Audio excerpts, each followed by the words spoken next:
What is the difference between a continuation marker and a terminal marker? Well, both of them are pinpointing a moment in time when your dog is correct. So your dog does a sit, you have the continuation marker, or your dog does a sit and you use the terminal marker. Well, the continuation marker is letting our dog know you're correct, but I'm going to bring the reward to you. This is when we're working on our stays. This is when we're working on stability, or this is also when we're working on duration in a position. The terminal marker lets a dog know you are correct, you are done with the exercise. Some people also call this a release marker, and you can come and get your reward. If I have my dog 10 feet away from me and I tell my dog to sit and my dog's butt hits the ground and I use my continuation marker, my dog is going to get excited because my dog knows that they did the behavior correctly. And now I have to walk over to my dog and give my dog a piece of food in that position because they are continuing the exercise. They are continuing the sit. Then we have the terminal marker. If I had my dog 10 feet away, 20 feet away, 30 feet away, I tell my dog to sit. The moment my dog's butt hits the ground, I use the terminal marker. My dog is going to jump up, come running over to me and say, "Where's my reward?" So it is terminating the sit, and the dog is coming to get access to their reward. And it's important to develop both of these. It's because it's going to speed up the training and it's going to make the communication way more clear to your dog. Instead of saying the word stay, when we put a dog in a position, the stay is implied. And I'm going to teach you how to do this. So if I tell my dog down and my dog lays down, my dog is in a down stay. I don't have to walk away from my dog saying stay, stay, as you see a lot of people do, or you may have done it yourself. We put the dog in a position and they have to stay there. But when do we know when we can use the continuation marker, and when do we know when we should use the terminal marker?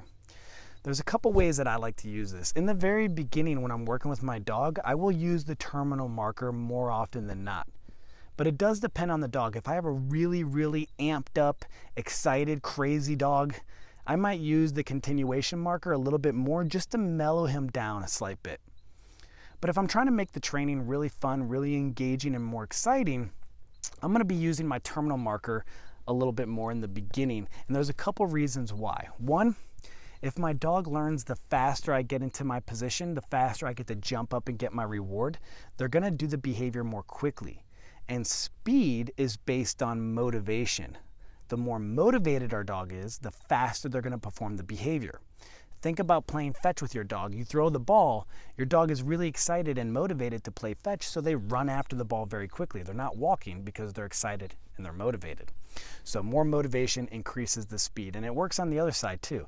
If a dog is really afraid, so let's say you're a really heavy-handed trainer, and I've seen trainers like this. They're so heavy-handed with their dog. I'm not recommending that you do this, but the dog is moving very quickly because they're afraid of the handler.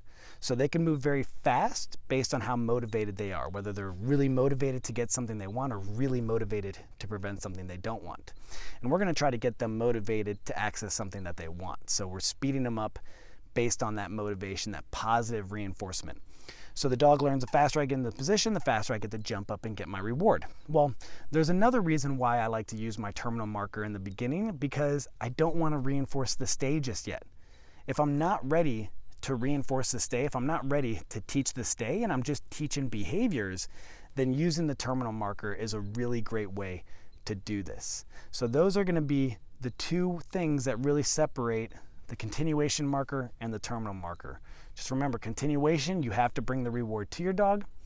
Terminal marker, your dog can come and get the reward. And this is only if you are giving your dog a command. So if I give my dog the verbal command sit, my dog sits and I say yes, I have to bring it to them. But if my dog sits just because my dog wants to sit, or maybe I lifted my hand up but I did not say the sit command, and I say yes, the dog is not in a sit stay. I only reinforce the stay command when I give the dog a verbal command. If my dog goes to their bed and I say yes, they went to the bed on their own. They're not on a bed stay. But if I told my dog to go to the bed and I said yes, now they're on a bed stay. So that's something to keep in mind. It's only when we give our dog the verbal command that they are in a stay if we use our continuation marker. And the terminal marker always releases them and they're able to get that reward.